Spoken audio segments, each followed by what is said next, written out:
আশা করি তোমরা ভালো আছো। আজকে আলোচনা করব রিলেটিভ প্রোনাউন অর্থাৎ সম্পর্কবাচক সর্বনাম সম্পর্কে। প্রথমে জানতে হবে এই রিলেটিভ প্রোনাউন কাকে বলে। যে প্রোনাউন পূর্বে উল্লিখিত কোনো নাউন বা প্রোনাউনকে নির্দেশ করে এবং দুটি সেন্টেন্সকে যুক্ত করে তাকে রিলেটিভ প্রোনাউন বলে। তাহলে এখানে কি বলা হয়েছে, রিলেটিভ প্রোনাউনের কাজ হলো দুটি সেন্টেন্সকে যুক্ত করা আর তার পূর্বের নাউন বা প্রোনাউনকে নির্দেশ করা। চলো এবারে দেখে নেই রিলেটিভ প্রোনাউনগুলো কি রয়েছে। হু অর্থাৎ যে, যিনি, যারা বা যাহারা। তারপরে কি আছে হুম অর্থাৎ যাকে বা যাহাকে বা যাদেরকে। তারপরে কি আছে হুজ অর্থাৎ যার বা যাহার বা যাদের। এরপরে কি আছে হুইচ অর্থাৎ যেটা বা যেটি বা যেগুলি। শেষে কি আছে দ্যাট অর্থাৎ যেটা যেটি বা যেগুলি। এই হু এবং হুম তার পূর্বে শুধুমাত্র ব্যক্তিকে নির্দেশ করে, আর এই হুজ তার পূর্বে থাকা ব্যক্তি ও বস্তুকে নির্দেশ করে। আর এই হুইচ কি করে, তার পূর্বে থাকা ইতর প্রাণী ও বস্তুকে নির্দেশ করে। আর এই দ্যাট কি করে, তার পূর্বে থাকা ইতর প্রাণী, বস্তু ও শিশুকে নির্দেশ করে। তোমরা ভালো করে এই পাঁচটি রিলেটিভ প্রোনাউন মনে রাখবে। এই পাঁচটি রিলেটিভ প্রোনাউন তোমাদের অ্যাডজেক্টিভ ক্লজ চিনিয়ে দেবে, কারণ অ্যাডজেক্টিভ ক্লজের শুরুতে এই রিলেটিভ প্রোনাউনগুলিই থাকে। আর জয়েনিং এর সময় যখন অ্যাডজেক্টিভ ক্লজ দিয়ে জয়েনিং করতে হবে তখন এই রিলেটিভ প্রোনাউনগুলিরই প্রয়োজন হবে। এখন সেন্টেন্সের মধ্যে রিলেটিভ প্রোনাউন চিনতে হবে। চলো দেখি কোন সেন্টেন্সে কোন রিলেটিভ প্রোনাউনটি আছে।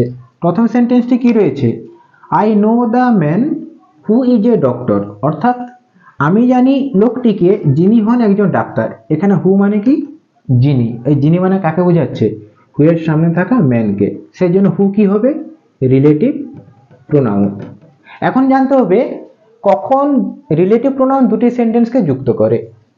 যখন দুটি সেন্টেন্সে একই ব্যক্তি, বস্তু বা প্রাণীর উল্লেখ থাকবে আর দ্বিতীয় সেন্টেন্সে ওই ব্যক্তি, বস্তু বা প্রাণীকে উল্লেখকারী যে নাউন বা প্রোনাউন থাকবে তার পরিবর্তে রিলেটিভ প্রোনাউনের ব্যবহার করা হয়। এখানে কি রয়েছে, আই নো দ্য ম্যান আমি জানি লোকটিকে, the man is a doctor লোকটি হয় একজন ডাক্তার। এই দুটি সেন্টেন্সে একই ব্যক্তির উল্লেখ রয়েছে, তা কি, দ্য ম্যান। সেই জন্য দ্বিতীয় সেন্টেন্সে দ্য ম্যানের পরিবর্তে হু বসেছে এবং এই দুটি সেন্টেন্সকে যুক্ত করেছে। এরপরে কি রয়েছে, he gave me a pen which was costly অর্থাৎ সে দিয়েছিল আমাকে একটি কলম যেটি ছিল দামি। এখানে হুইচ মানে যেটি, যেটি মানে এই সামনে থাকা পেন বা কলমটিকে বোঝাচ্ছে। সেই জন্য হুইচ কি হবে, রিলেটিভ প্রোনাউন। এখানে দুটি সেন্টেন্সকে কিভাবে যুক্ত করা হয়েছে। প্রথমটি কি রয়েছে, he gave me a pen অর্থাৎ সে দিয়েছিল আমাকে একটি কলম। ইট ওয়াজ কস্টলি এটা ছিল দামি। এই দুটি সেন্টেন্সে একই বস্তুর উল্লেখ রয়েছে, তা কি, পেন এবং ইট। এই দ্বিতীয় সেন্টেন্সের ইট বলতে প্রথম সেন্টেন্সের পেনকেই বোঝাচ্ছে। সেই জন্য দ্বিতীয় সেন্টেন্সের এই প্রোনাউন ইটের পরিবর্তে হুইচের ব্যবহার করা হয়েছে এবং দুটি সেন্টেন্সকে যুক্ত করা হয়েছে। এরপর কি রয়েছে, I know Apu whose mother is a nurse অর্থাৎ আমি জানি অপুকে যার মা হয় একজন নার্স। এখানে হুজ মানে যার, যার মানে কার, এই হুজের সামনে থাকা অপুকে বোঝাচ্ছে। সেই জন্য হুজ কি হবে, রিলেটিভ প্রোনাউন। এখানে দুটি সেন্টেন্স কিভাবে যুক্ত করা হয়েছে।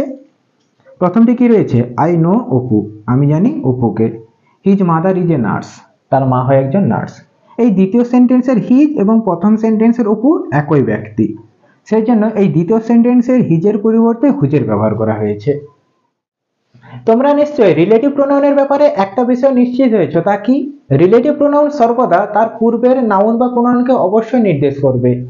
কিন্তু তোমরা কি জানো এই রিলেটিভ প্রোনাউন তার পূর্বের যে নাউন বা প্রোনাউনকে নির্দেশ করে তাকে গ্রামারে কি বলা হয়, অ্যান্টিসিডেন্ট বা পূর্বপদ। প্রথম সেন্টেন্সে হু হলো রিলেটিভ প্রোনাউন, এই হু তার পূর্বের ম্যানকে নির্দেশ করছে, সেই জন্য এই ম্যান কি হবে, অ্যান্টিসিডেন্ট। দ্বিতীয় সেন্টেন্সে হুইচ হলো রিলেটিভ প্রোনাউন, এই হুইচ তার পূর্বের পেনকে নির্দেশ করছে, সেই জন্য এই পেন কি হবে, অ্যান্টিসিডেন্ট। এই 3 নম্বর সেন্টেন্সে হুজ হলো রিলেটিভ প্রোনাউন, এই হুজ কাকে নির্দেশ করছে, তার পূর্বের এই অপুকে নির্দেশ করছে, সেজন্য এই অপু কি হবে, অ্যান্টিসিডেন্ট। তাহলে এখন যদি বলি অ্যান্টিসিডেন্ট কাকে বলা হয়, রিলেটিভ প্রোনাউন পূর্বে উল্লিখিত যে নাউন বা প্রোনাউনকে নির্দেশ করে তাকে বলা হয় অ্যান্টিসিডেন্ট।